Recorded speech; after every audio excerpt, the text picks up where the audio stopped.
Live in the moment. Yes, we are live now, so I'm glad we were saying the right things. I'm really pleased that both Sharon and Steve have agreed to do this tonight.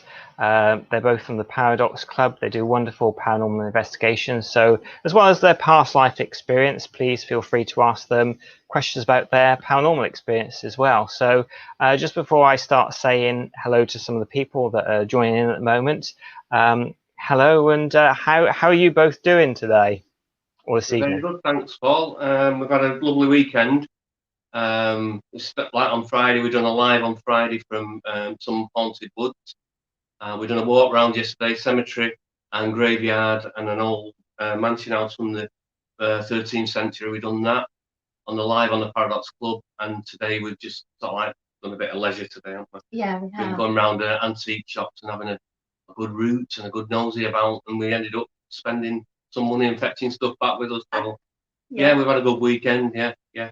We like people to check out the evidence we think we got on Friday. Yeah, isn't it? Yeah, because on Friday we done the live from the woods, and we actually caught. Well, not one of our members has sent us the clip of it, where we've caught what we think is an apparition on this path, and it's sort of like a white flash first, and then it sort of like manifests into sort of like a walking figure, and then walks off into the woods.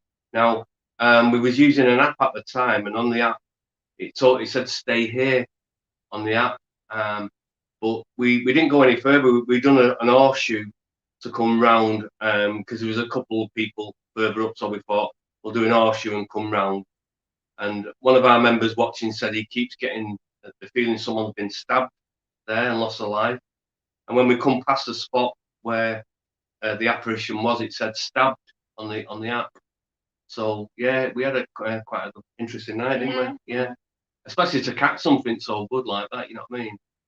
Absolutely. And, we're not saying it is. We're just saying we just put it out there to say, let you decide. Like the people have a look at it and see what they think.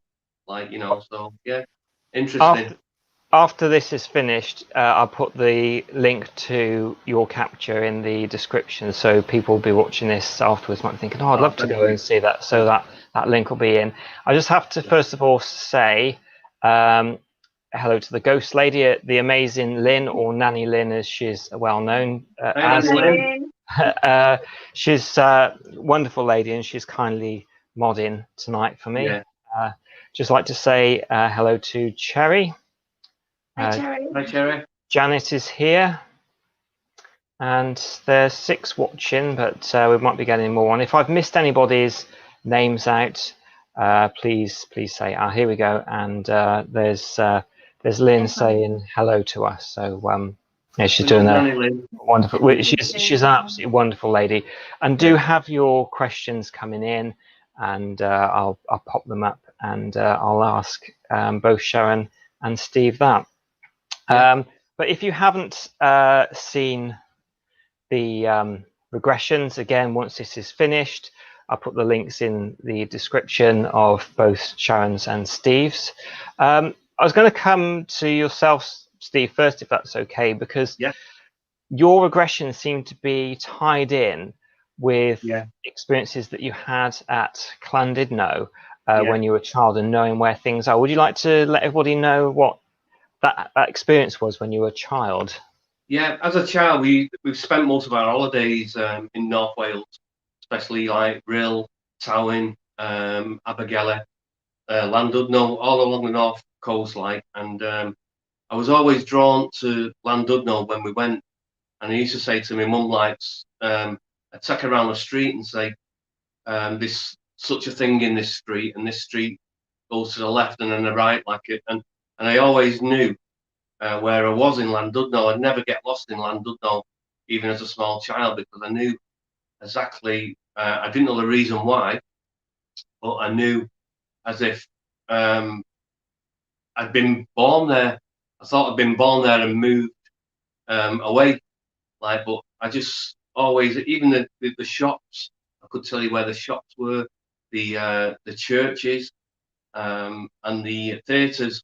For some reason, and I never knew. I just thought I recognised it from pictures and things like that. But as we've done the past life regression, like it come out that I'd actually not been born there. I'd been born, I think it was Bradford, or in a coal mining community, and we moved to the Llandudno for fresher air because of the smog and the smoke and the collieries in North Yorkshire.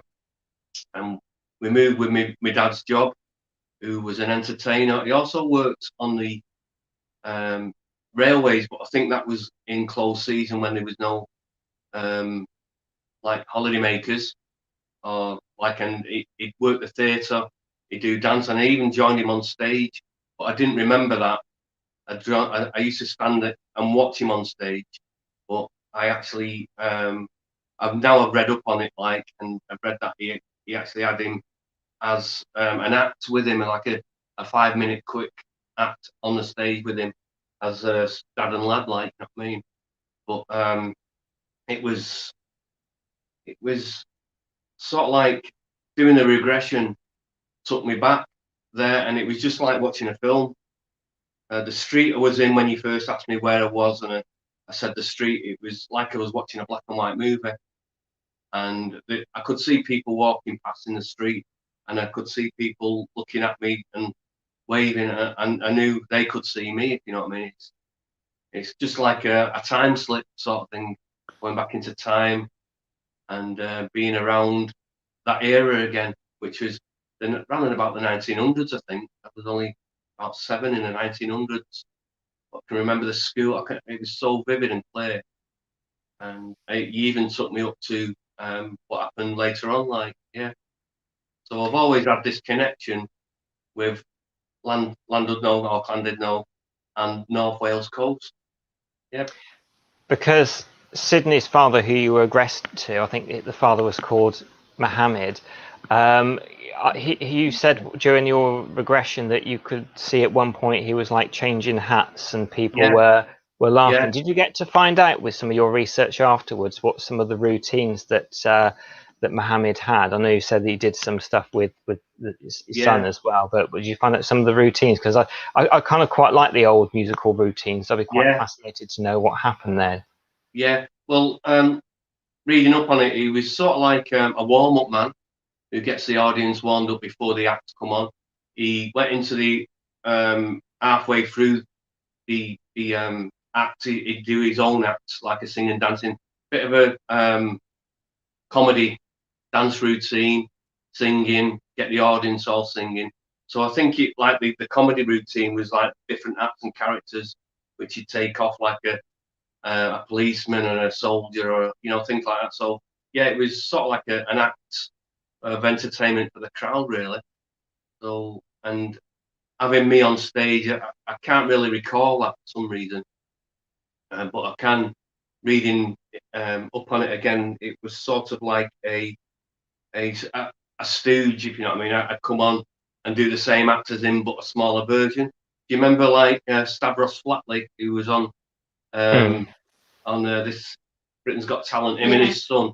It was a bit like that. They're both doing the same act together, but father and son.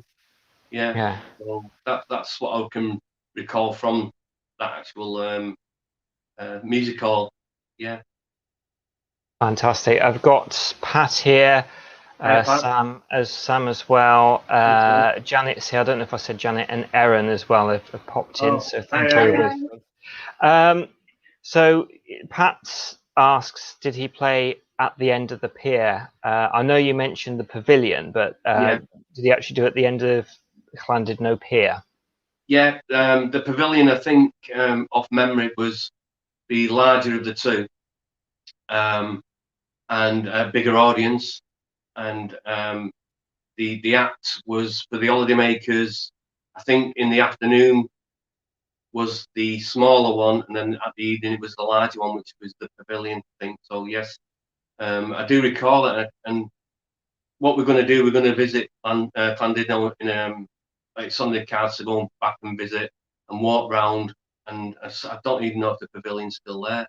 It'd be nice to see if it is still there, and the churchyards and the schools maybe, and the house where Sydney was brought up would be interesting as well. So, Absolutely, and it'll be fascinating to see as well what some of the museums locally might come up with as well. There might be some good bit of history in there that give you some idea to what happened. I thought I'd come to Sharon now. I know you had your interest in reincarnation and past lives after a documentary you saw when you were a teenager, and if you could say a little bit about that documentary and what you can remember about what they discovered as well. They discovered that this person had lived in France, and then they took them back to France, and it was like a French farm, I think it was, and he said there's a trap door under this like hay or something like that, and they moved it all, and yes, there was this trap door kind of thing, and there was other things that he just knew about the area and the buildings and things like that. So I was like, wow, that's amazing. So that first triggered me into being really interested in past life regression. Absolutely, and I think you were the first, at least nobody said, but you were that excited to experience the past life. I know we do send out I sent out an MP3 beforehand, but during the regression, you went and ran to the door. So I did. The corridor that you put me in was really bright on the ceiling and really bright white on the floor. It was like wooden panels on the way down, and there were 3 doors, which I don't think I said on my past life regression. There was one on my left, one on my right, and then the one at the bottom. And as soon as you put me into that corridor, I was down that corridor like a shot. I thought, this is the door that I really, really want to go in, and I couldn't wait to get through that door. When you brought me back, I thought, oh great, I can go through the door on the left, because that was my other door that I wanted to go to, and we kind of wrapped up the session. And I was like, oh, I really wanted to go through that one. But yeah, but I had my hand on the door handle, and like you were like, right, you're gonna go in. I was thinking, yep, I can't wait. So I didn't walk down this corridor. I ran down that corridor. Couldn't wait. Paul, do you think each door in that corridor is another past life? Just saying hi to Annette here, just like to try and say hi as people are coming in.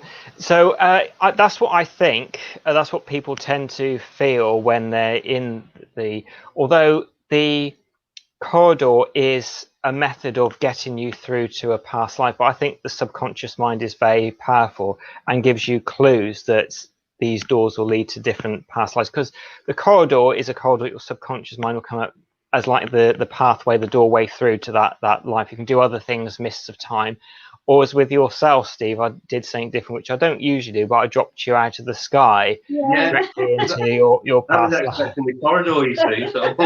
So yeah, I did that because so many people have seen the regression that I do, and all the time I've been taking people through to the corridor. So just literally as I was doing it, I thought I'd do this method just because I find the really exciting thing happens when people are in hypnosis. They get to the past life and they start describing it. So I just wanted to do something just a little bit different so that it wasn't exactly the same with everybody else. So I hope it didn't give you too much of a shock. No. Anyway.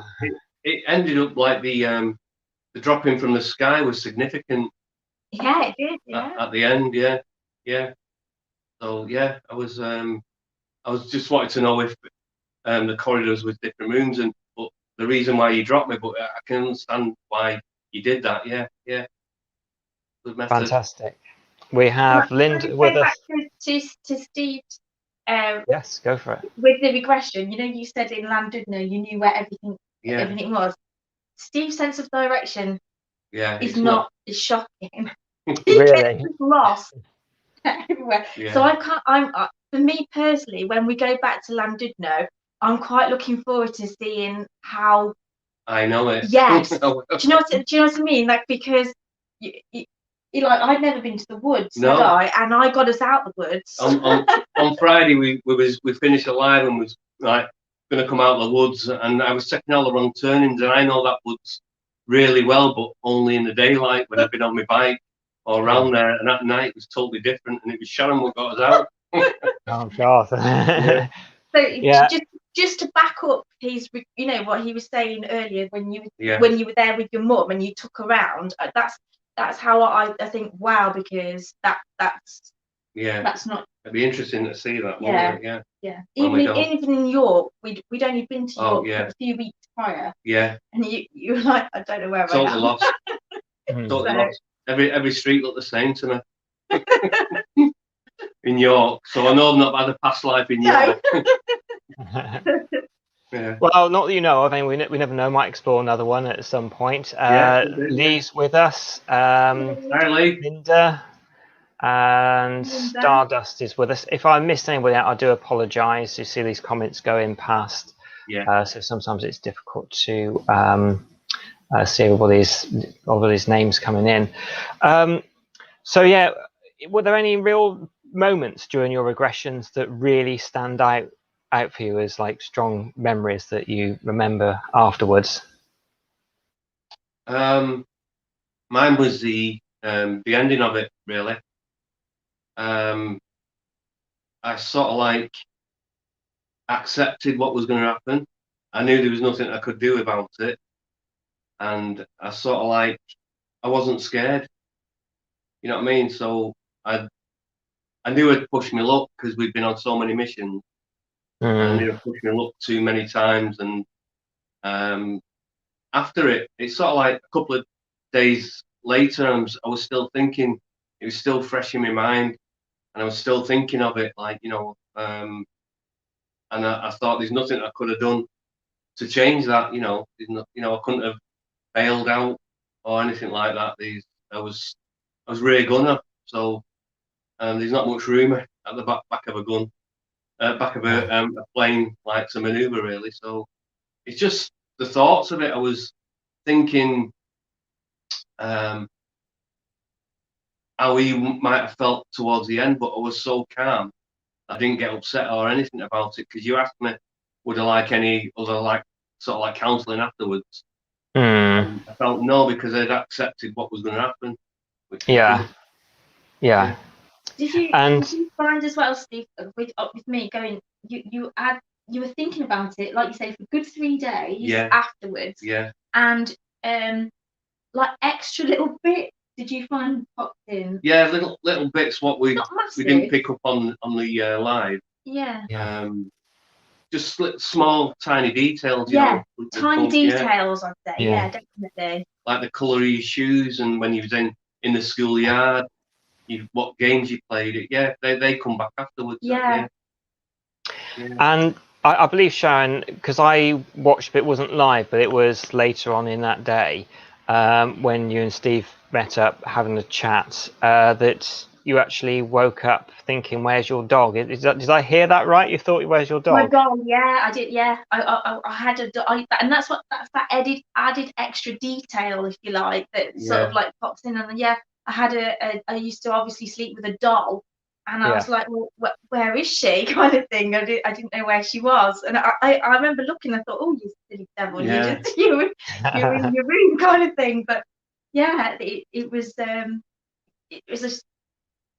She was real, and she wasn't there when I woke up. Basically, yeah. Yeah, I misheard it because I thought you said dog when I listened to it. Well, I thought Steve said on the live until we spoke before doing this, Sharon, that Steve had a pot watcher. I thought you had a pot watcher, not pot washer. Right. Pot in your house. Yeah. He made an appearance last night while we was watching TV last night. Oh, right, okay. Sharon said, "Did you?" Because the kitchen's like just there, and Sharon said, "Did you hear that then, like that noise?" So I thought, "No, I didn't hear anything. Like, I must be used to it." And Sharon went into the kitchen, and the drawer had come right out. I went, open. Oh, wow. She went, "Come and look at this," and like we went in, but we said it must be calling Frank now, because when we done a live with the silent room, we got the name of Frank come through. Now we've just heard a noise. That's a good noise then. I don't know if the drawer is out. Because where I live, Paul, it's built on a school. It used to be a school here, and we think Frank could have been the like caretaker or janitor, whatever you want to call him. And on the lives we do hear brushing, like sweeping up, and also moving the pots about. Yeah. I don't mind if he wants to come and tidy up. I'm not bothered. He can do. Well, absolutely. I think most people like a ghost that does Tidy up. tidying in the kitchen. Yeah. One of the questions I was going to ask: could you identify with the character? I wouldn't say character, but the people you were in the past lives. I mean, did they seem similar characters to yourself, or were they quite different people from what you can remember from it? No, I think there's a bit of Yeah. I think we've carried it on kind of thing. For me, for bringing the family, for my children kind of thing, and making sure that they've got this really happy, because that's how. Because you didn't have no children. No, I didn't have any children and neither did you. No. And actually we've commented on that. It was funny, neither of us did, and yet we're big family. Yeah, orientated people, sort of now kind of thing. And I just had that lovely family love, and and just love being in that period kind of thing. And I don't think I'm too different. I would have said. The strange thing is, Paul, the pictures people have put up of Sydney, since we've done that, a lot have commented on and said they can see Anthony, which is my son, in Sydney's face. Interesting. But none of us said he looks like me. But this, like the sort of like features of Sydney, you can see in Anthony, which is interesting. Yeah, I'll go back and look over that and watch some of Anthony's his. So yeah, I'm just going to have a little break. Obviously, do ask questions, but I just thought that'd be nice to bring in as well. Daft Monkey, your son Steve, what his YouTube channel's about, because this is people watching on YouTube, they might be curious to see and subscribe to his channel. So if you want to say a little bit about it, that'd be fantastic. And you're on it as well sometimes. Yeah, that's right. Yeah, I go along sometimes, tag along with him. I enjoy doing them really, because like obviously I relish the time I have with my son. Like, you know what I mean? Every minute of every day, like I try, if I could, I'd spend it with him, because we are similar. We laugh at each other's jokes, So and what we done, we started off the Paradox Club with me and Anthony. That's how it started off. He was filming me really. He didn't want to be in it in front of the camera, and he sort of like moved away from that and started going into a bit of urbexing, like urban exploring.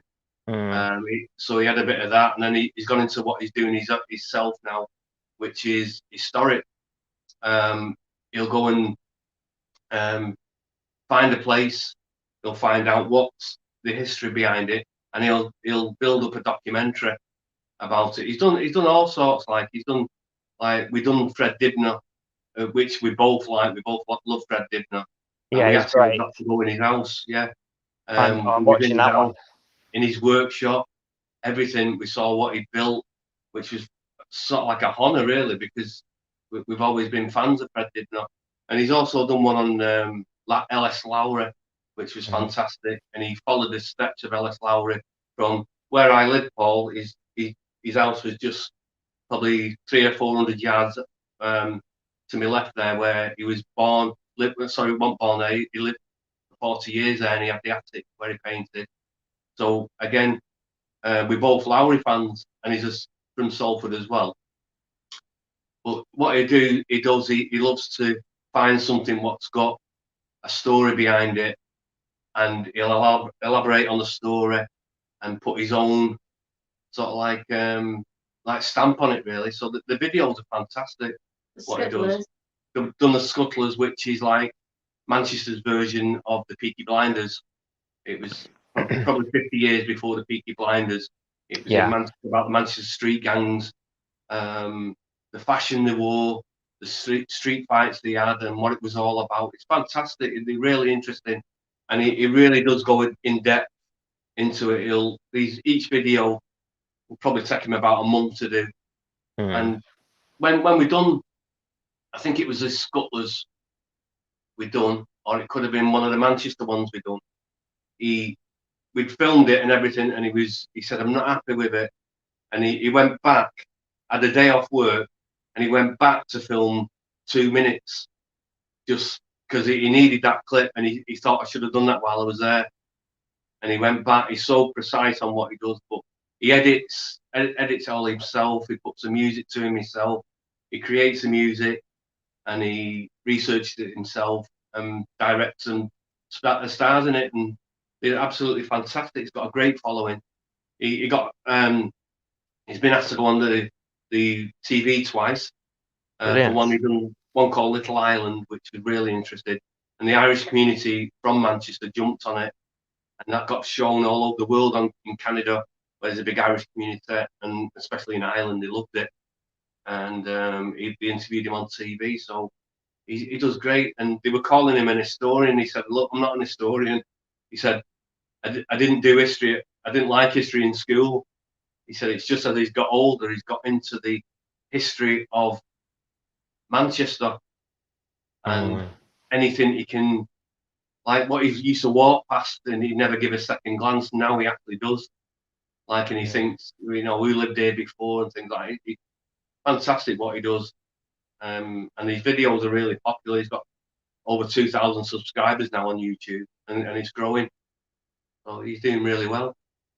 But like I say, he started off with me filming me, and getting scared and spooked, and we ended up going separate ways, but both together as well, if you know what I mean. So yeah, he does that, I do this, and then we come together and we'll do the Daft Monkey videos, some of them together, which we really enjoy. We have a good day out when we do it as well. Fantastic. So all that's going to be added to the description of this. Yeah. We've had a question from Pat, and also like to say hello to Yvonne, or Von. I don't know which way you prefer to say actually, but so Yvonne has just messaged say hi to us. But Pat asks, has knowing who you were and what happened in your past life made any changes in your present life? Good question. It is a good question. Well done. Let's get these hearts up. I think with mine, Paul, I've always been interested in the World War One and World War Two, and I don't know why. I think World War Two is because my mum was young, probably about 7 or 8 year old at the time, and she used to remember the Blitz and run into the air raid shells, and I think that paid off on me. And I used to love listening to the stories she used to tell me, like so. But I think going back to World War One and the history of World War One, I think that might come off from Sydney. The way I think how Sydney now must have been in his training and all that, what he went through and all that, and that's into my life now. So I'm thinking more like Sydney now, what happened in his life. Yeah. In between the years, we didn't delve into. But I think, yeah, it has an effect. You're a calm person as well, aren't you? You don't let things phase. Like you said at the end. Yeah, I was you calm. accepted, you were calm. I think you've carried that. Yeah, through I think that that's a point that might have, as I've got older, it's made me more calm. I'm sort of like, anybody says something, if somebody says it's fake or something, like that, you just I don't like worry about anything these days. It just goes over my head. So I think probably Sydney's calm in his last minutes has come into my life as well in later years. Like, yeah, I don't know about yourself. No, really. No, I think I think in my past life, I think I regretted not having children for whatever reason. I can't remember, or that memory hasn't been triggered why that didn't happen. So I think if I look back from that to this, I think I've enjoyed having children and being that lovely mum that I had in that past life. I think because I didn't chance, because I didn't get a chance to do it then. If that makes any sense. Yeah. And I don't know if this probably Annette's answered the question around the same sort of time as you were saying, but if you could have changed anything in your past life, what would have you changed? So yeah. Mm. For me, absolutely nothing. Yeah. I wouldn't have got in that plane. No. Yeah. No, I think I don't think you can change what's been. You can change the future, I feel, but I don't think you can change the past. What happened was meant to happen. Yeah. And maybe that was the end of his life. Was to regress into my life, to what happened to me since I've been born. Maybe that was to forward me into my life, path I'm on, like, if you know what I mean. So, and as in both of our heart of hearts, we know that there is life after death. Yeah. From our own personal experience, but I think the past life regression has cemented that. Definitely for me, and I never did fear death really, and I really don't now because of that. I think I don't know how. Going back to past lives, we know it's life after death, because I just don't know how I could be so precise in the regression you give me. Yeah. I've never even heard of Sidney Sutcliffe before. I knew he had a connection with Llandudno. I couldn't explain that as a child why I had that connection, but I wouldn't have known if somebody showed me a picture of Sidney Sutcliffe a few months ago. I wouldn't have known him. It's only come through the regression. Yeah. And like now, I feel like I want to know more about his life now. Absolutely. In the years in between what we delved in, I'd love to know more if I could. Yeah. And in a small way, the group of people that are interested in these past lives, it's made his story, of your past life, out in the open, because I think that we hear about the First World War and what happened, and the Second World War, but we don't really put the names unless you know somebody who was involved in it. So it's nice to actually have that connection with someone from the past. Pat says, do you think your past life has influenced this life?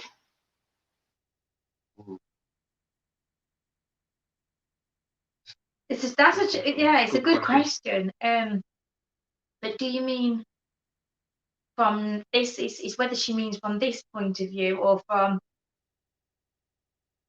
Well, as I say, I think for me it's the children thing probably. Right, if I've probably taken from past life, has it influenced me now going forward? I suppose that it's cemented that you will get a chance to come and try it all again, kind of thing. That kind. So yeah, maybe the reason I did come back was because I didn't have that chance to have the children. They say, isn't it? You're supposed to come learn lessons, and then you get to move on, kind of thing. But so. Well, I feel Sydney Sargent has now come into my life and said, like, don't forget me.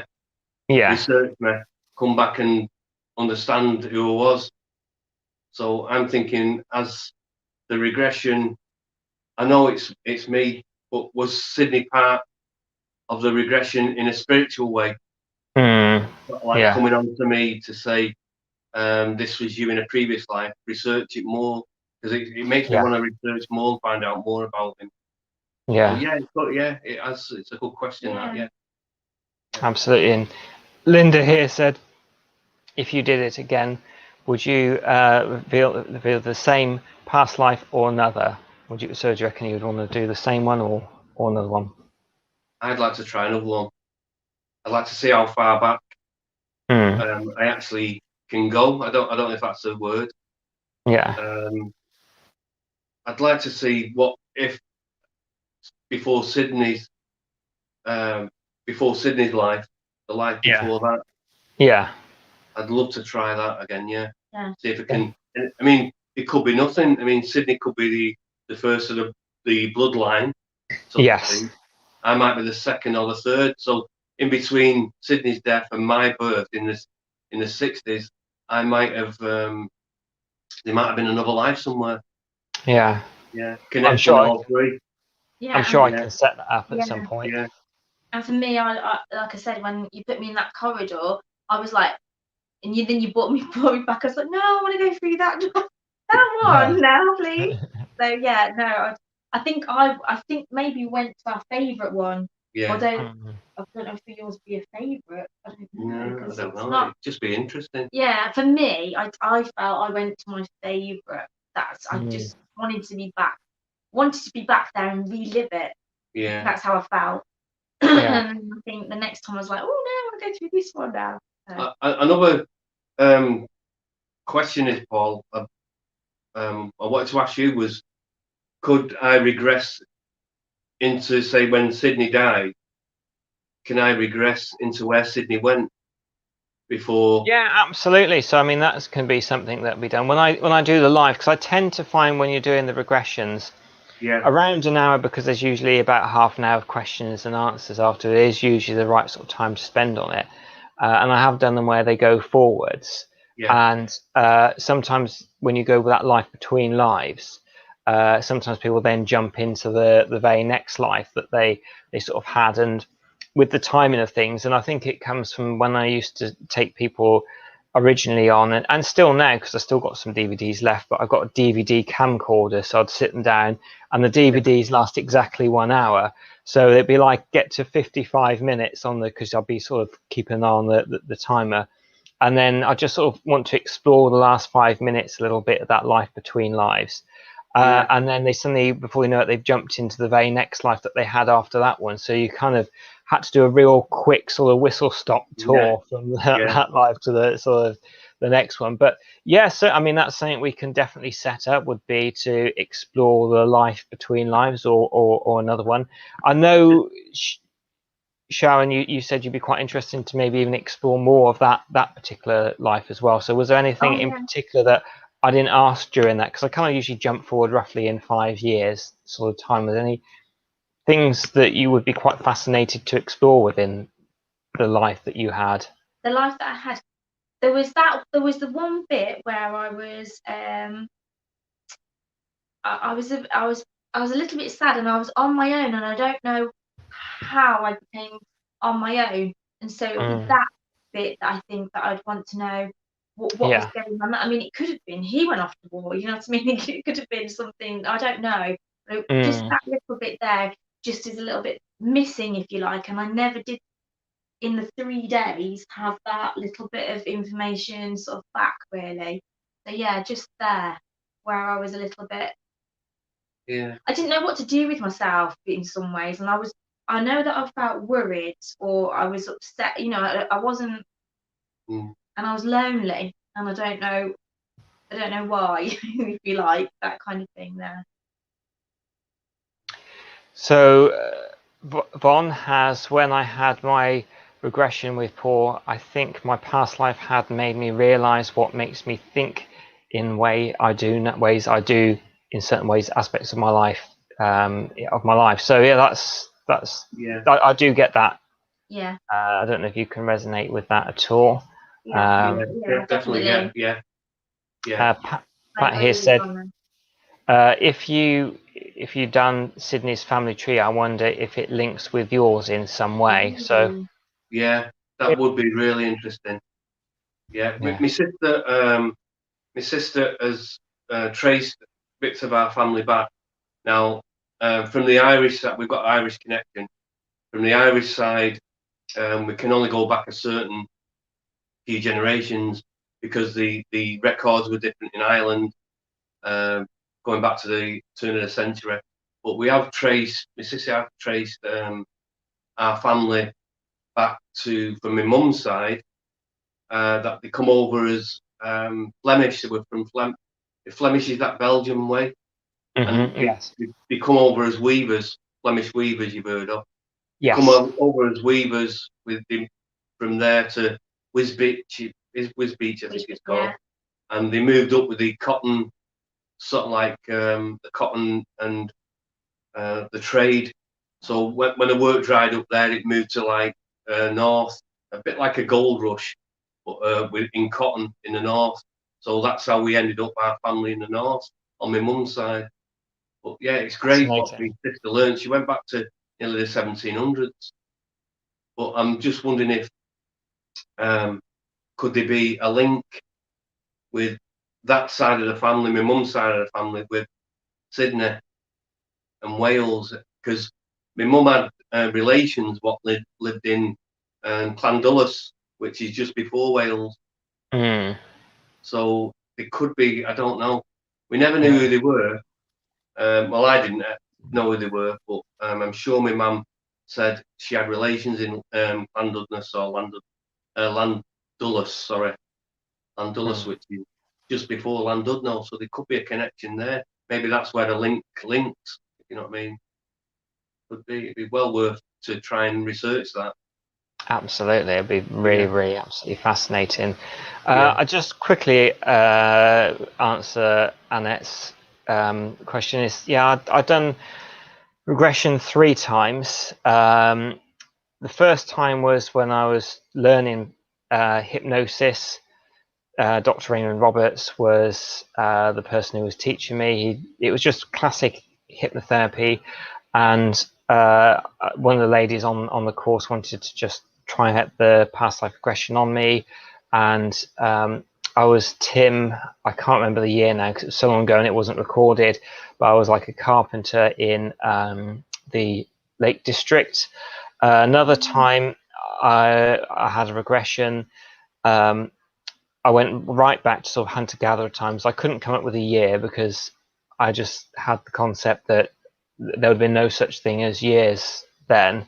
And I had a feeling it was around sort of Norway sort of time. I had the name Ranuk came to me of my name.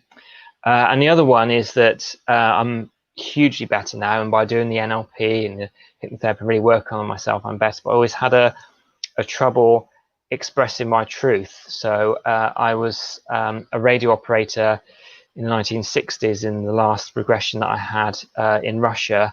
And I felt like if I got anything wrong, it was like a radio operator with the war. If I got anything wrong, then I would be in serious trouble. So I think yeah, that yeah. I could see how that connected. So I'll certainly go into more detail about that at some other point, though, Annette. Yeah. So Have it's you all. googled the name Rannoch then, Paul? Is Rannoch a name in That, your? that, that would be interesting. I mean, it was so old. I mean, Yeah, you know, like if you went back to like like the hunter-gatherer times in England, the language that would have been around probably would be nothing like as is no, like now. I know that people used to write in something called Ogham as well. So you know, it's. But yeah, after this, I'll do that. Unless anybody else wants to Google that Rannoch, see yeah. if anything comes up whilst It'd be we're good to doing. see if it was a I'll get Norse name. yeah, yeah. Yeah, interesting. Hi, Angelic. Let's just get this up. I was trying to get these questions. They kind of jump up as well. I did find this fascinating, and I enjoyed listening to how people react after their regressions, such as research family history. The regression seems to be the start of a new life story. Yeah, no, I Yeah, agree with that. Mhm. yeah, Absolutely. yeah. Hello, Helen. Nice to have you with us. So Nikki asks, Paul, did past life regression? Oh, Paul. Oh, yes, Nikki. Hello, Nikki. Nice to. So I recognise your picture now. Paul did past life regression last week on me. He's amazing, and some things checked out. Brilliant. I'd love to really know a bit more about that, Nikki. Thank you. So getting these questions up.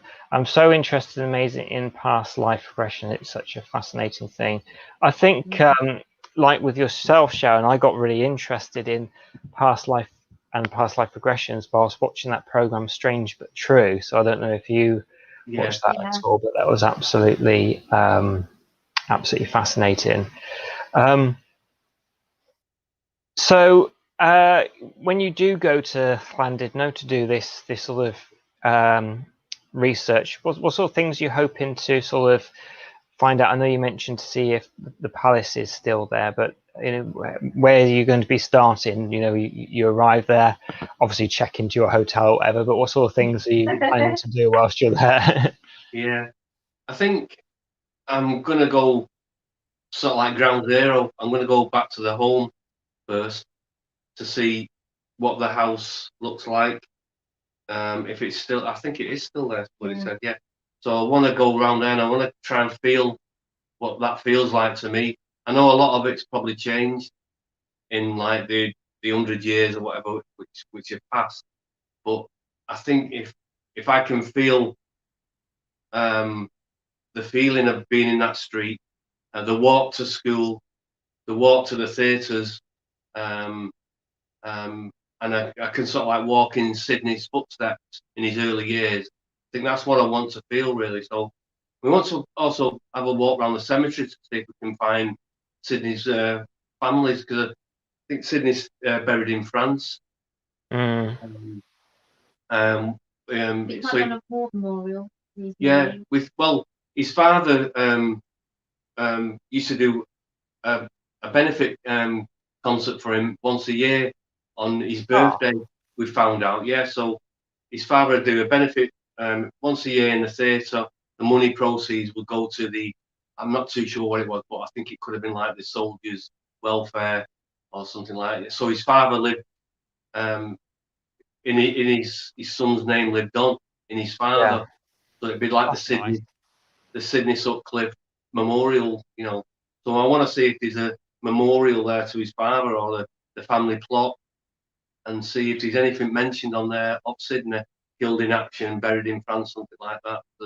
Because the graveyards I've been doing recently, I do a live on a Saturday.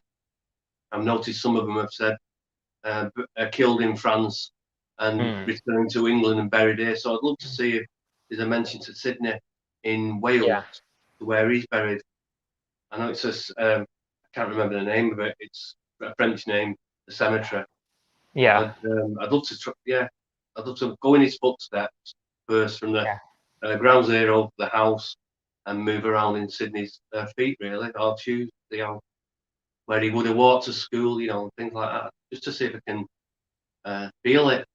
Yeah. Any feelings come back. I'm And fascinated we're now. going to do some of it, like take the apps with us and EVPs and see if we can pick anything Brilliant. up as well. Yeah. Well, if you're going live on that, I'll certainly be following you all the way during probably, this. we will be live, yeah. So angelic messages and Linda, there might be a couple of others, have said that they would really like to have it done. For you, and Eric says that they want to have it. Evan, sorry, says like to have it done.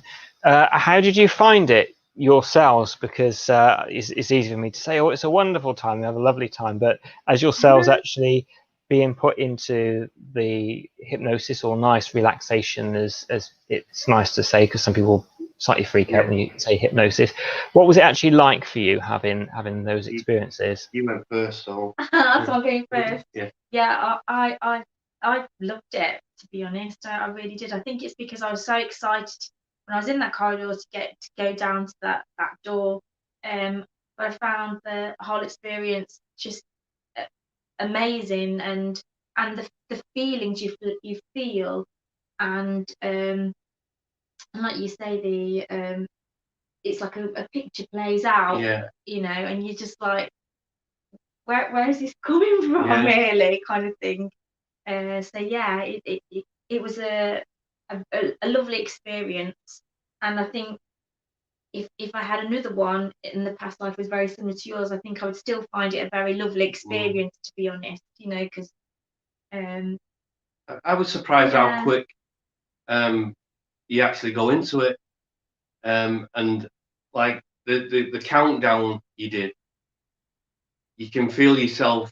You said you're going down calmer, and you can feel that calmness coming down over you, and you're aware of what your surroundings are, but you sort of like it's sort of like being dragged back, So yeah, it's a really it's a calming experience. It is, but we do meditation anyway, Yeah, don't we? So yeah. I think it was very.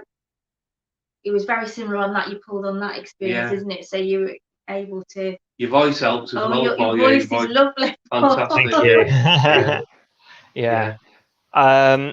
You know, I think that everybody I've done this to has said they find it a really relaxing process. I think that Yeah. because people have seen programs like the Avengers where they've been given a code word, they get off like a zombie and assassinate somebody. I think there's that fear, you know, with it. But just so everybody watching this that might be interested in booking the session is that, or hypnosis is self-hypnosis. So I'm helping guide somebody, and particularly like you both do meditation, that helps. I mean, some of the mediums that I've done sessions with, literally I can just say, just sit in that chair and put yourself into hypnosis, because they'll just go into it that quickly. But you know, everybody per se, it's just really nice, and it is. It's lovely, relaxing and calming. It's lovely. And when you're coming out of it, Paul, it's again, it has a reverse effect. And when you get to that final say where you say you back to and you feel like you've slept for a month. Yeah. It's a nice calming relaxation. Like a good Thank meditation. Yeah. It's fantastic. So Nanny Lyn, the ghost lady, has put here, Paul, the word Rannoch comes from Old Norse Rannoch, fate of the gods. So that's really, that's the first time. So amazing, Lynn. Thank you for finding that for us. Nikki says, I've been really chilled since my session. Thank you, Nikki. So let me just see, because there's a few questions. You kind of feel like you float on that relaxation. Yeah. It just stay with you for a good few days, that feeling. Yeah, she's right. You know, at the end of mine, Paul, there was just that little bit at the end where it went silent, and that was the impact of the crash. And there was a split second when you asked me, what can you see? And I was sort of like witnessing, there was no war, if you can understand that. The war was going on, the trenches and the battlefield, and I was stood there in a calm way, just looking at the crashed plane. And so it was sort of like an out-of-body experience, really, I can imagine. Do you understand? Yeah, no, absolutely, yeah. And it's amazing how many people, I mean, sometimes it can be a bit, but even with something like yourself, that it's not, when it comes to the death experience, it's not, they're okay about it. It's kind of like an acceptance. I think that yourself, Sharon, I remember you saying you didn't want to close your eyes at the end of it whilst you were. No, I didn't want to go. Yeah, I knew that once I did that I was just gonna go, and I didn't want to. I didn't want to say, but I think it's because I loved my life. To be fair, I just loved it, and I just didn't want to go. You doted on your niece, didn't you? I did, because you didn't have children. You doted on your niece. Yeah. And she was there at the end. At the end, Yeah, I knew that if I closed my eyes, I would go, and I just didn't want to. Yeah. So Angelique said, if something traumatic happened in a past life, can it affect life now? Thank you. Yes, it certainly can affect. A lot of people come to me for phobias, and a lot of people have water phobias and were drowned in a previous life. But then again, because it's traumatic. I can understand that. Yeah. Oh, really? Okay. Yeah. But with yourself, I mean, I take it it's not ever had any affected you with flying or anything like that. No. So, yeah. I mean, the first time I got on a plane, I didn't know what to expect because I'd never been on a plane. So I was listening to every noise on the plane. I was sort of like rigid, sat there for the entire flight. Only 2 hours like to Spain, but after I experienced that and come back, the return journey, I was fine. But it was a feeling that I'd never flew before. So I don't think what happened in Sydney's life affected me flying in my life, if you know what I mean. So it didn't put me off flying, even though, that's what I'm thinking. Yeah. But it wasn't like engine failure. It seems like you were definitely shot down. And you did say you felt pain in the head as well as you went down. I remember, Paul. I remember the noise of the propeller getting hit. So, and I don't know if a piece of shrapnel hit my head, but I do remember the propeller getting hit, and next minute I remember the pain, because what I can, in my mind's eye, I could see I had sort of like the leather cap on, if you know what I mean. It wouldn't have been an helmet; it was like a leather flying cap, and I remember the pain being here. So maybe a piece of the propeller sheared off and hit me on the head. So that could have been that. Yeah. And that was like a stun. I felt stunned when that happened, like, you know. So yeah, maybe that could have been that. Stardust asked, does hypnosis work for everyone? Yeah, the only reason why it wouldn't work is through fear. Like sometimes I have people who I get them to relax and they're tensing up. I said, just relax yourself, and they're still tensed up. But I usually just have a bit of a chat to them, water, sometimes a cup of tea. They'll soon feel happy to be relaxed as soon as they realise there's absolutely nothing to be fearful of. Nothing to be fearful of. That's what I would say to people. That and if you've got that desire to have a past life regression, definitely go for it, really, and don't be frightened of what happens. You know, it's like it's very calming. It's very lovely, and it just plays out. Is the way I would just say. I think if anyone's got any inkling or a feeling that you might have had a previous life, it's like little deja vu moments in life.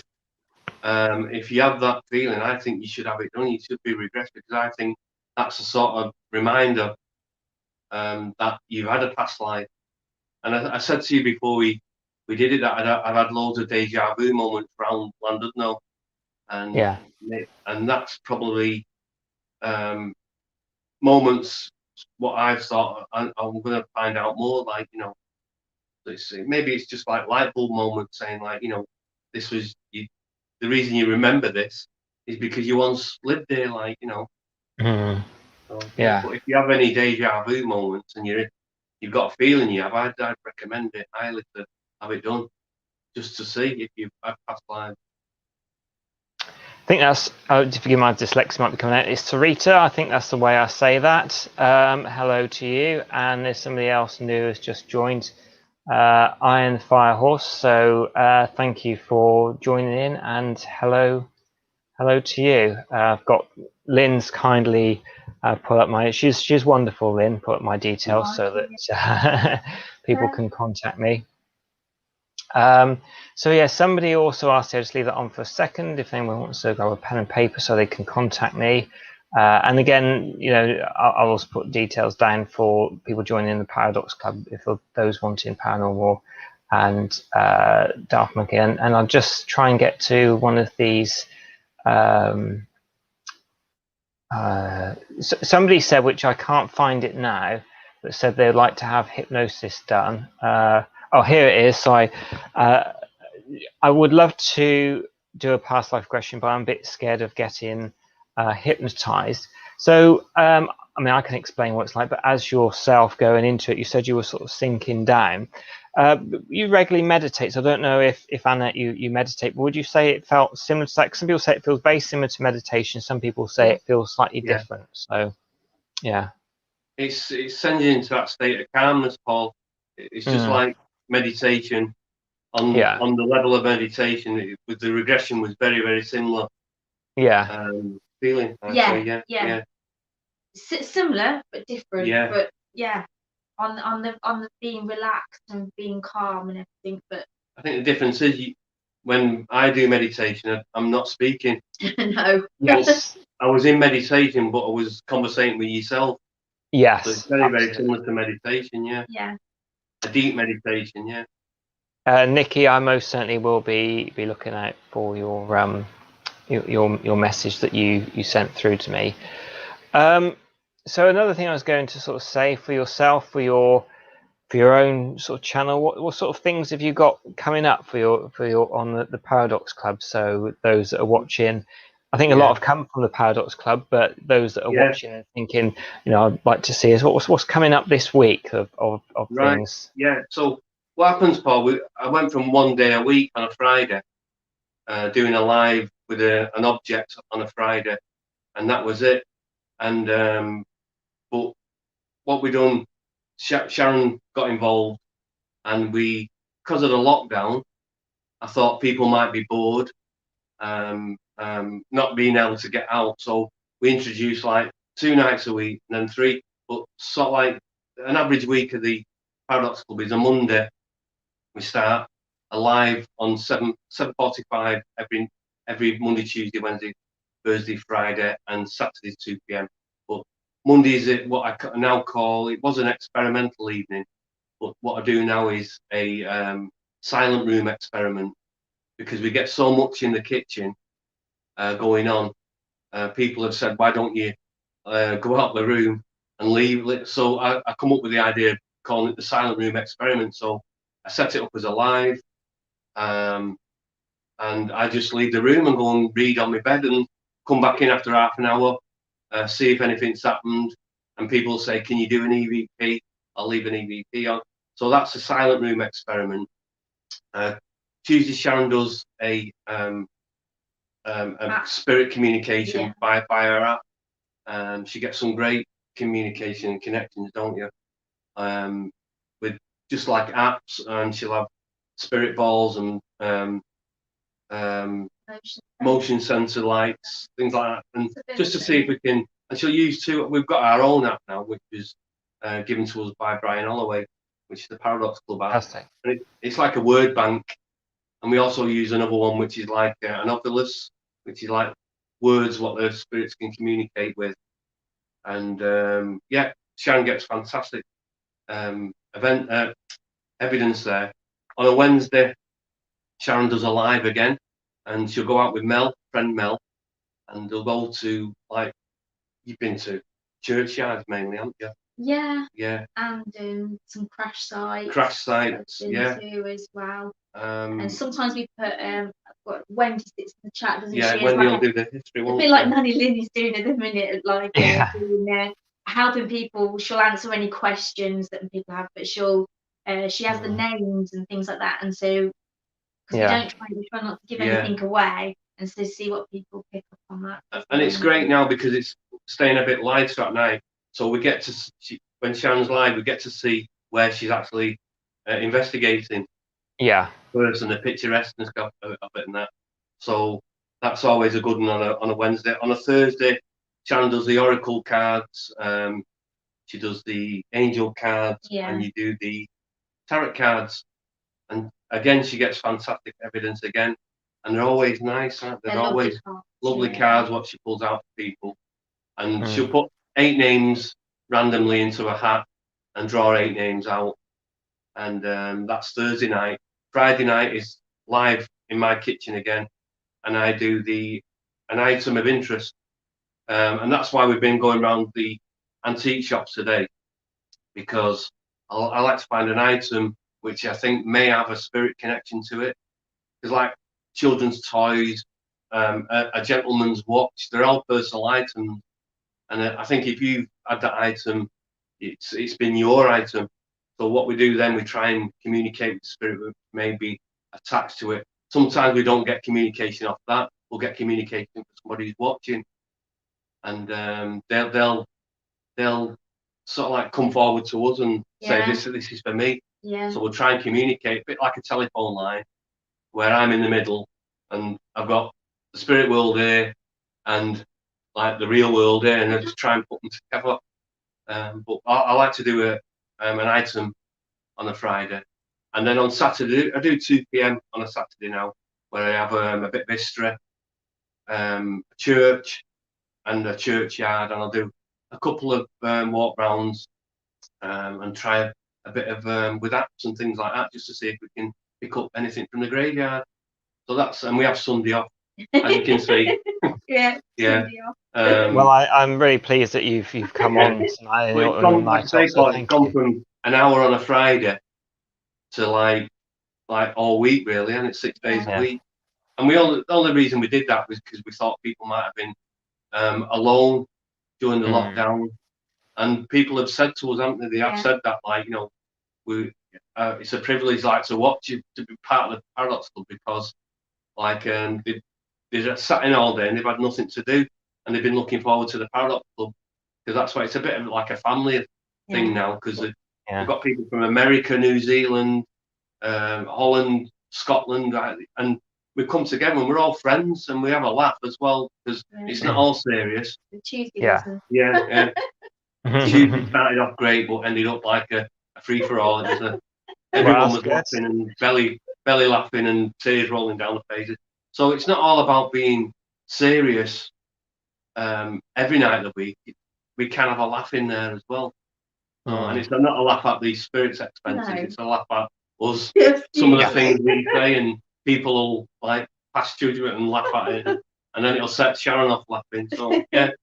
So we like to keep it sort of like 99% ghost hunting, 1% a way of relaxation and having a laugh. And then of course now lockdown is it's being lifted. We can do them together now. Yeah. So we started on Friday doing one together, and we done one a couple of weeks back together, didn't we, in the churchyard? Yeah. So the more open up the UK is going to become, the more we can go out and find locations now. Big list. Yeah, we've got lists, things to do list. So we're going through them. So yeah, it's a good. I mean, if I was not running it, I'd watch the Paradox Club, because it's the evidence for one. Yeah. You get absolutely loads of evidence. I mean, you've had items move and jump and this is live, you know. Yeah, and that, like, on Friday we had that very strange flash, and then it looked like a figure walks off into the woods. Yeah. At the silent room, you've got the SLS going now, haven't you? Yeah, we set up an SLS now, and we've been getting figures on a Friday stood at the door of their kitchen. Some of them won't come in, and some have been small. Yeah, children. Some have been tall, you know. So, and this used to be a school where I live, so it's interesting. And like you say, sometimes you're doing something like with your item, and then you'll get some communication for somebody else. Yeah, you go off on track for somebody else. Yeah. And the item's just on the table then, and you're concentrating on the contact you get from somebody else. Yeah. So Brilliant. It's all down to evidence, Paul. Like I say, we don't do it for money or fame. There's no reason for that. We do it purely just for evidence, what we can capture. Brilliant. Yeah. And I've had here from Ironfire Horse, the Paradox Club is only on Facebook ? Or have you got a YouTube channel you sometimes put stuff on as well? There is a YouTube channel, but there's not been an update on there for 2 years. But I am sort of like working on that with Daft Monkey, where I might start putting the church walks on and things like that. So yeah, there's always the option we can go onto YouTube and put videos on. Yeah. But we're mainly Facebook. Yeah. Fantastic. I just see what else is up here. So IR lovely people, as yes, many people will have loved. No one was there who cared. So I think that's sort of mentioning that it's important, you know, for people to be doing these events. And I think that the coronavirus has been absolutely horrendous for the people that have been suffered from the coronavirus, and also those that were left alone. But you know, I think that we're lucky that we have this technology where people could watch people like yourselves, the Paradox Club, use WhatsApp, Facebook Messenger, text messages to keep in contact. I mean, if this happened in the 1980s or before, you know, it would have been a very different place. Yeah, it would. Yeah, you wouldn't be able to get your evidence across. If you go back to the 80s, there was never any programs on TV back then to do with ghost hunting or anything like that. I think the sort of like the breaking point of TV was Most Haunted. Yeah. They broke the sort of like the mold of bringing it into your home. Yes. And with the technology of YouTube and Facebook now, you can do that from your kitchen to people's homes. and you don't have to be on Absolutely. TV. You know, it's just a matter of like sitting in front of a phone or a camera and just Yeah. letting people join you, see what And they what's think. brilliant, you can interact where you can't interact on Exactly, the yeah. TV programs, which is Because really good. on TV you can't comment on TV, but Yes. on this you're part of the Investigation. part of the investigation. So Yeah. it might be just me there, or me and Sharon in a churchyard, but the Paradox Club are with us on this investigation. Like on Yeah. Friday, they were getting scared, saying, "I hope you get out" and all that, because we couldn't find our way out. And they're saying, "Stay on live till you get out." Like, you know. Yeah. Well, it's nice. It shows that two-way care. Yeah, Yeah, and you sometimes you miss like something yeah, happened, and that they'll be commenting, keep yeah, commenting till you see it, because obviously the comments go fast, don't they, sometimes? So you miss it because you're trying to hold the camera, stand, do the equipment, and do calling out, and then yeah. they'll keep saying, You've missed this you've missed this, behind you, you've you missed know. this, and you're like, oh wow, you know, kind of thing, and then Yeah, the investigation then can take a different spin on it, yeah, can't yeah, it? But we've always said as well throughout the coronavirus, and you've through lockdown, you've been a big advocate. If anybody felt lonely or you know, or sad or anything, yeah, that they're not to feel like that. They are part of the Paradox Club, and to message us, either one of us, yeah. and we're quite happy to have a little chat with you and We've stuff had like quite that. a few, So Paul, as well over the last few months. Contact us just for a chat, yeah, or Yeah, just that's to nice. just to say yeah, how they're feeling, yeah, you know, and things like this. And we've always said it. If me and Sharon aren't available, anyone in the Paradox Club can chat to each other because they've all joined up as friends. Mm. So yeah, and we took on people on board as well, like a team called the Glasgow Soul Sisters. It's Debbie and Anne and Michelle. They just come on as watching the Paradox Club and now form their own club through watching us. Yeah. And we go on theirs and watch theirs, like, you know, and that's another. They get some fantastic evidence too. So I'm glad we've influenced other groups, really. You know what I mean? So it's nice to yeah. see. Or they'll ask for advice on what bit of equipment Yeah, to use. You know, it's not just if you don't feel yeah. sad or anything.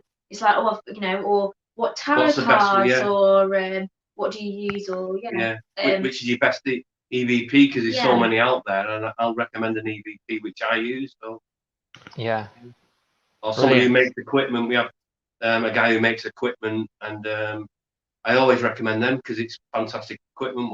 What he makes, that's infrared ghost hunting equipment. They're fantastic, and it's all homemade. He makes all his own stuff. His technologies, all his as well. So Yeah. fantastic. I'll use his equipment all the time if I could. Yeah, Brilliant. And it looks like Sarita and Iron Fire Horse. Iron Fire Horse has joined your hit the subscribe and hit the button for your YouTube channel. So yeah. hopefully there'll be some things put on there at some point. And Sarita, I can't find it now, but there we go.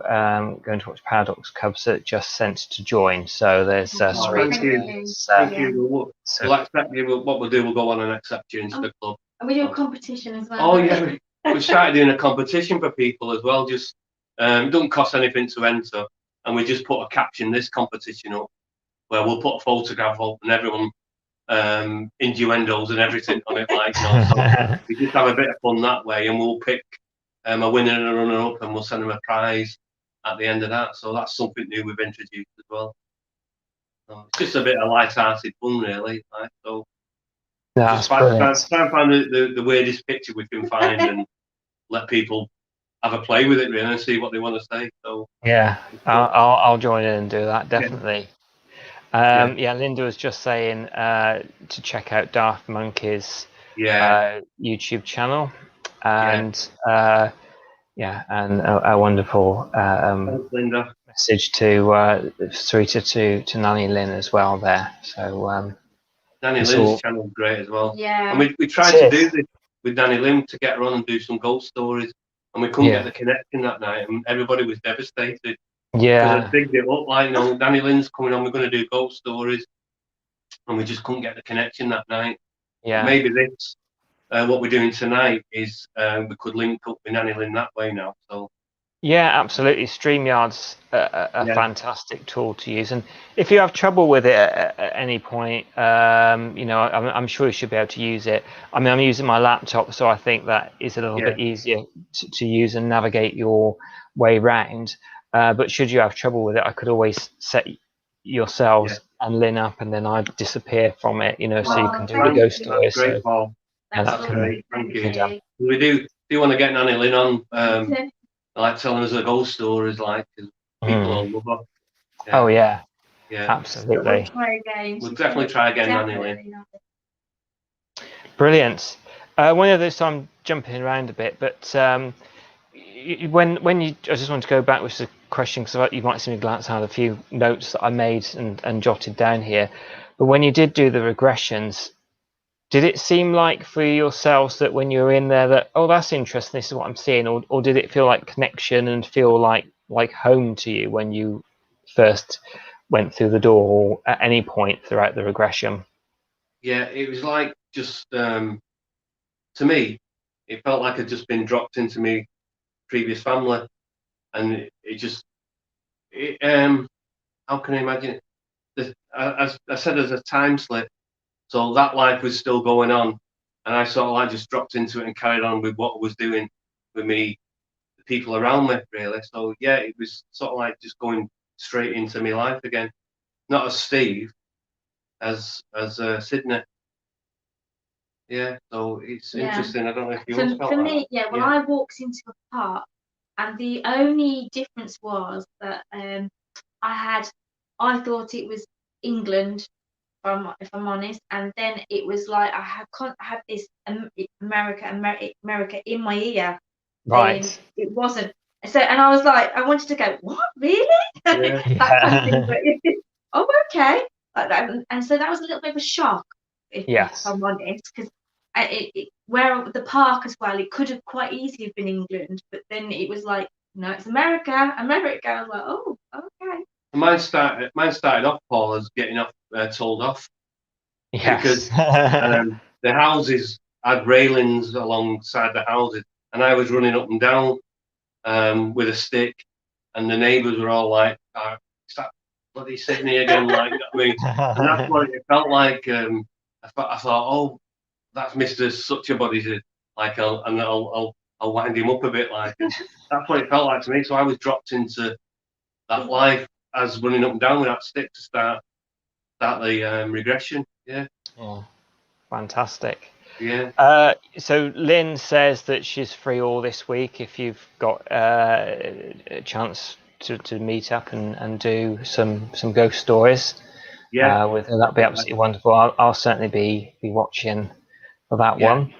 I'll probably So, bring it to. Sorry, carry on. I was just going to say we'll contact Nanny Lyn to arrange a date for that. So yeah, definitely. We look forward to that. Fantastic. I was thinking probably bring it to a close about sort of 9:30-ish, not kind of saying it's 9:30, whatever we are. We're just going to stop Yeah, it. Yeah, So I'm just asking anybody here, Annette loves being part of the Paradox Club. No one judges you, and Sharon and Steve are there for you if you need to talk. Love them both. So I think that thanks, just Annette. shows the love and the family connection that is in the Paradox Club. So Yeah, I'm going to say at this point, are there any more questions that people want to ask Sharon and Steve? Or are there any things that you feel you really wish to add either about your regression or about anything coming up that you're doing? It's, you know, please say. yeah. I like I said to you before, Paul. I'd love to see because for that split second at the end of Sydney's life, where he was an out of body experience, I'd love to find out where he went from there. If you can understand that, what Yeah, what absolutely. what what sort of life did he go in? Not life, but did he go into a spiritual realm? Mm, Uh, was he? Did he wake up in a spiritual realm? Was he sort of like nursed back to health mm, in a spiritual yeah, realm? And how did he progress into another life? yeah. So I don't know if that could be done by regression, Paul. So Yeah, would that be the absolutely. question? So yeah, I'll certainly do that, and it'd be interesting to see if it ties in with what happens to other people. I've done that too, so I can certainly set that up with both of you at some point, so we can do that, and same with Sharon, and maybe explore that little area that wasn't really explored. And at the end of mine, when I did pass, like you, I was stood watching me. Yeah. I was stood watching me in the bed, and it was lovely. Quite Calming, calm. yeah. It was very calm. I think actually, we were both calm at the end of it, Paul. Even though our lives had faded out, we were both calm. Yeah, and you just stood watching. And, and just very calm. Maybe that is what death is like. I mean, everyone's scared of death, maybe. But maybe it is as easy as that. That, like stepping out of one door into another sort of thing, So. Yeah, absolutely. Yeah. And we could give it a little teaser of one of our lives. We've got an overnight one coming up. Yeah. Oh, good. Yeah. As a little teaser. Yeah. Yeah. How much can you tease? How much can you tease us with then? Well, we've got booked an overnight sleepover at a haunted location. A haunted location, yeah. So. With items in it. So yeah, that's going to be June. Yeah. So we're gonna tease them and then tell them just before we're gonna do it. So yeah. Oh, it's the best way to do it is to tease people. Yeah. Can I ask you, Paul? Yeah. Have you ever had a regression where somebody spoke a foreign language? I haven't, and it was very much the same with me when I was in Russia. Oh, that's the other thing I was going to mention, because I saw it pop up. It's difficult sometimes with all these things popping up to remember and click on everything. The person, because they were learned, didn't actually ask me the name, but I've got my own CDs and my own MP3s that I sell. So I'm going to listen to one of those and go back to that life and see if I can get the name.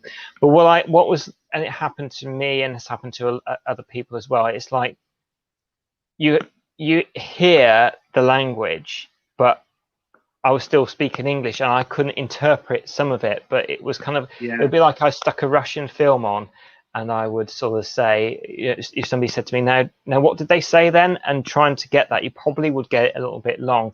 So I haven't had that with anybody speaking another language yet, but other hypnotists have had that happen too. So we'll see as I do more and more of these regressions what comes up really. In Sydney's, you asked the question in my regression about the name of the street, and as Sydney being Sydney, I couldn't understand the words what were written there, and but it's sort of like said row. I could understand row, and when I looked where he was born, it's something like Romania Place, and I couldn't pronounce the word Romania or Romano. So that's what I want to go and have a look back at as well.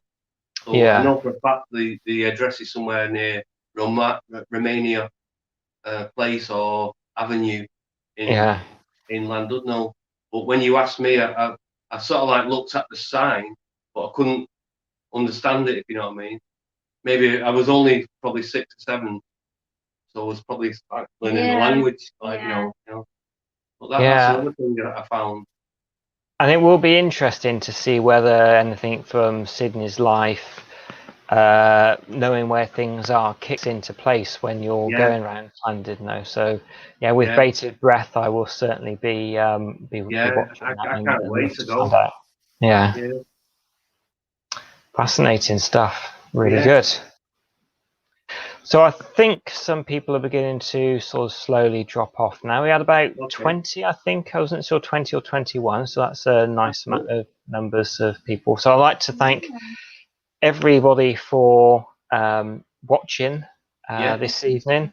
If I did miss any questions or miss a hello or miss somebody's name and didn't give you a shout out, I do really apologize. But I really do appreciate every single one of you that has been watching tonight. So I'm going to bring this to a close. I'd like to thank everybody, and especially thank the ghost lady, thank Nanny Lyn for Thanks, Nanny Lyn. modding and putting my details out and things. And I make sure that the Paradox Club is in this description, and if anybody wishes to contact me, they certainly can do on these details. My website is paul@paulgollardnlp.co.uk, or you can email me paul@paulgollardnlp.co.uk. So if you look me up, if you put Paul Goddard NLP or Paul Goddard Hypnosis on Google, you'll see my website come up. And if anybody just has questions as well, I'm more than happy just to answer them as well, because I don't feel that by contacting me I'm definitely going to put you in the chair. So is there anything else you want to say just quickly, and then I'll end the broadcast? No, we just want to thank you, Paul, for allowing us the experience of past life regression, and Nanny Lyn for putting us in contact with you as well. Yeah, definitely. Because it was something we both wanted to do, and Brilliant. it's something what's answered questions really for us. So yeah, we thank Fantastic. you and Nanny Lyn for arranging it for us. Thanks very much. And we'll set up another at some point in the future as well. Fantastic. I'm going to end this broadcast now. Thank you again. We just stay on for 5 minutes afterwards, just when we finish. So brilliant. Okay, Thank you, everyone. Paul. And whatever you're doing, have a pleasant night. Bye.